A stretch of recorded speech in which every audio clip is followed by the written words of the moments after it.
Alam mo kung bakit hindi ka makausad? Hindi dahil wala kang kakayahan, hindi dahil hindi ka nagtitiwala sa sarili mo.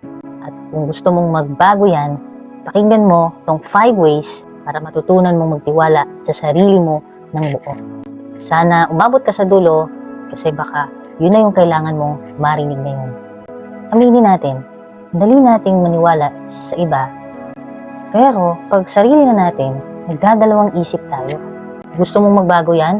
Ito ang 5 ways para matutunan mong magtiwala sa sarili mo.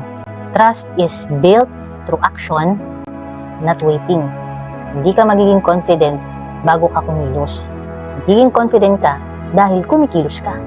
In short, kumilos ka muna kahit hindi ka pa ready. Kung sarili mo mismo ang kalaban sa isip mo, paano ka mananalo sa totoong buhay? In short, ayusin mo ang pakikipag-usap mo sa sarili mo. Self-talk creates self-trust. Action reduces fear. Mas nakakatakot ang what if sa utak mo kaysa sa realidad na ginagawa mo. In short, tigilan mo ang sobrang pag-iisip. Hindi mo kailangan ng motivation araw-araw. Kailangan mo lang tuparin yung pangako mo sa sarili mo.